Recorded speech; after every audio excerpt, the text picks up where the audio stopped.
उनका यही संदेश लेकर मैं तुम्हारे पास आया हूं। उन देवताओं की शक्तियों के असर से ही जब मैं तुम्हारे महल में घुसने लगा तब मुझे कोई देख नहीं सका। मैंने देवताओं का भेजा हुआ संदेश तुम्हें कह दिया है। अब तुम्हारी जो इच्छा हो तुम वही करो। यह बात सुनते ही राजकुमारी दमयंती के मन को चोट लगी और उन्हें बहुत गुस्सा भी आया। राजकुमारी दमयंती ने कहा, मुझ पर किसी का अधिकार नहीं है और न ही मैं कोई राज्य हूं जिस पर शासन किया जा सके।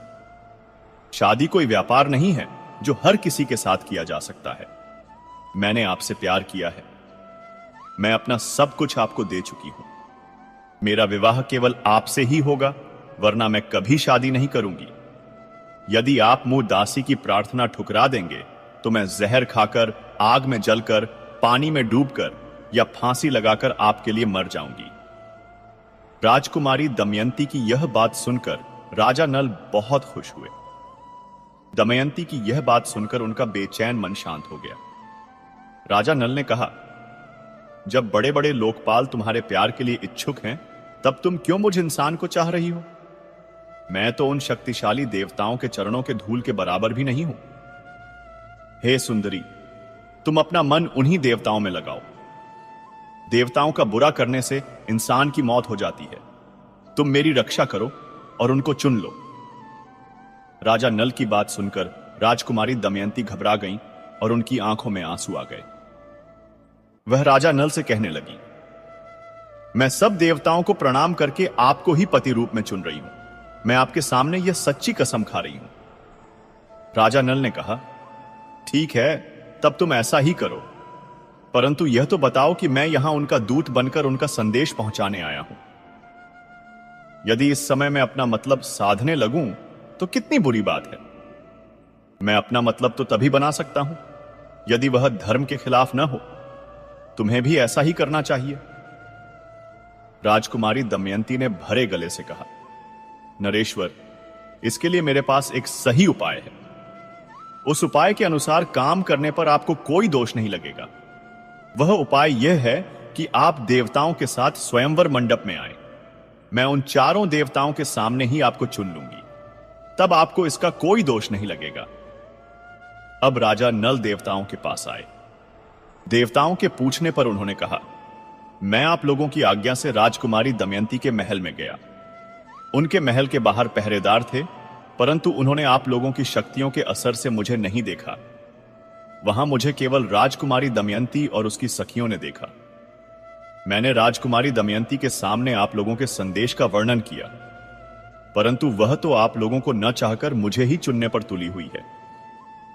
उसने कहा है कि सब देवता आपके साथ स्वयंवर सभा में आए। मैं उनके सामने ही आपको चुन लूंगी। इसमें आपको कोई दोष नहीं लगेगा। मैंने आप लोगों के सामने सब बातें कह दी हैं। अंतिम फैसला आप लोग ही करें। अब आखिरकार स्वयंवर का दिन आ ही गया। सभी लोग स्वयंवर में आ गए। सब राजा अपने अपने निवास स्थान से आकर स्वयंवर मंडप में अपनी जगह बैठने लगे। पूरी सभा राजाओं से भर गई। इसके बाद राजा नल भी स्वयंवर समारोह में शामिल हो गए। स्वयंवर स्थल की सजावट अनोखी थी। कई देशों के राजा महाराजा राजकुमारी दमयंती के इस विवाह समारोह में आए थे। प्रजा की भीड़ भी जमा हो चुकी थी। वहां मौजूद हर कोई चाहता था कि वरमाला उसी के गले में पड़े। नियत समय पर वहां बहुत सुंदर राजकुमारी दमयंती अपने हाथों में वरमाला लिए अपनी सखियों के साथ स्वयंवर समारोह में आई। दुल्हन के वेश में राजकुमारी दमयंती की अद्भुत सुंदरता को देखकर सभी राजा महाराजा हैरान रह गए। राजकुमारी दमयंती धीरे धीरे अपने हाथों में वरमाला लेकर आगे बढ़ने लगी। राजकुमारी दमयंती जिस राजा के सामने से गुजरती, उसके दिल में आशा जग जाती, और जब वह वहां से आगे बढ़ जाती तो राजा उदास हो जाते। इस समय राजकुमारी दमयंती की आंखें तो राजा नल को ढूंढ रही थीं। आखिर उसने राजा नल को ढूंढ ही लिया। तभी वह यह देखकर हैरान रह गईं कि वहां पर एक नहीं बल्कि 5-5 राजा नल थे। देवताओं को यह बात पहले से ही पता थी कि राजकुमारी दमयंती राजा नल को ही अपना वर चुनेंगी। यह सोचकर सभी देवताओं ने राजा नल का रूप धारण कर लिया था स्वयंवर में एक साथ कई राजा नल खड़े थे। यह देखकर सभी परेशान थे कि इन सभी में से असली राजा नल कौन होगा। उन्हें देखकर राजकुमारी दमयंती जरा भी घबराई नहीं। दमयंती ने अपनी आंखें बंद करके मन ही मन ईश्वर को याद किया। हे प्रभु, हे ईश्वर, मेरी सहायता करो।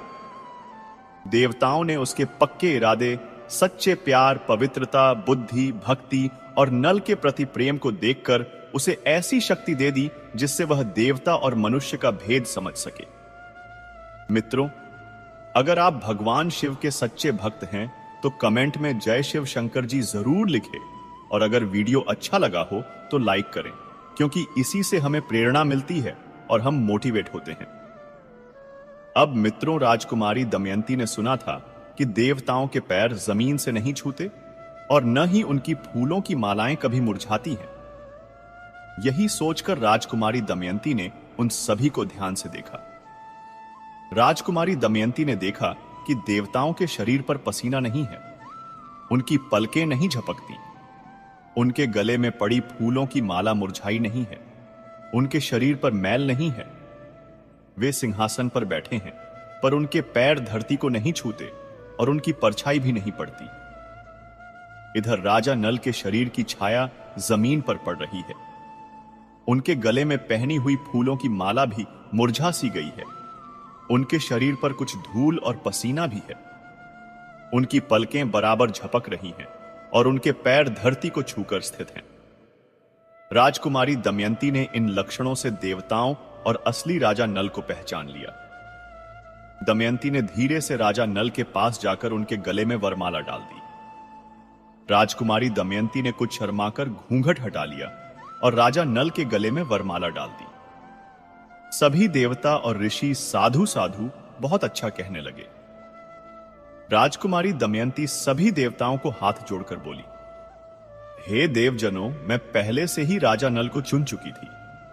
आप सब हमें अपना आशीर्वाद दें। यह देखकर सभी देवताओं ने राजा नल और दमयंती का अभिवादन किया और आशीर्वाद दिया। उन्होंने राजा नल को 8 वरदान दिए। देवराज इंद्र ने कहा, राजा नल, तुम्हें यज्ञ में मेरा दर्शन होगा और अच्छी गति मिलेगी। अग्निदेव ने कहा, जहां तुम मेरा स्मरण करोगे मैं वहीं प्रकट हो जाऊंगा और तुम्हें मेरे ही समान प्रकाश वाले लोक मिलेंगे। यमराज ने कहा, तुम्हारी बनाई हुई रसोई बहुत मीठी होगी और तुम अपने धर्म पर पक्के रहोगे। वरुण देव ने कहा, जहां तुम चाहोगे वहीं जल प्रकट हो जाएगा। तुम्हारी माला अच्छी खुशबू से भरी रहेगी। इस प्रकार 2-2 वरदान देकर सब देवता अपने अपने लोक चले गए। इस तरह आंखों में झलकते भावों से ही राजकुमारी दमयंती ने असली नल को पहचानकर अपना जीवन साथी चुन लिया। राजा नल और राजकुमारी दमयंती को देवताओं का आशीर्वाद भी मिला। राजकुमारी दमयंती निषद्ध नरेश राजा नल की महारानी बनी। स्वयंवर के लिए बुलाए गए सभी राजा लोग भी अपने अपने राज्यों को चले गए। राजा भीष्मक ने खुश होकर राजकुमारी दमयंती का राजा नल के साथ विधि विधान से विवाह कर दिया। राजा नल कुछ दिनों तक विदर्भ देश की राजधानी कुंडनपुर में रहे। उसके बाद राजा भीष्मक की अनुमति लेकर वह अपनी पत्नी महारानी दमयंती के साथ अपनी राजधानी वापस लौट आए। राजा नल अपनी राजधानी पहुंचकर फिर से धर्म के अनुसार अपनी प्रजा का पालन करने लगे। सचमुच उनके द्वारा राजा नाम सार्थक हो गया। उन्होंने अश्वमेध जैसे बहुत से यज्ञ किए। समय बीतने लगा। महारानी दमयंती के गर्भ से एक बेटा और एक बेटी का जन्म हुआ। उन्होंने बेटे का नाम इंद्रसेन और बेटी का नाम इंद्रसेना रखा। दोनों बच्चे माता पिता की तरह ही सुंदर और गुणी थे। कुछ समय बाद विदर्भ नरेश भीष्मक अपनी बेटी दमयंती से मिलने निषद्ध देश आए।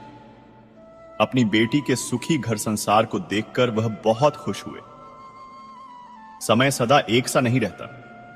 दुख सुख का पहिया लगातार चलता रहता है। दीपावली का त्योहार आने वाला था। राजा नल ने अपने राज्य में बहुत बड़ी पूजा रखी थी। उस पूजा में राजा नल ने सभी देवताओं की पूजा की, लेकिन कलयुग को भूल गए। ऐसा देखकर कलयुग गुस्सा हो गया। उसने इसे अपना अपमान समझा और फैसला किया कि इसके लिए राजा नल को सजा देनी चाहिए। कलयुग राजा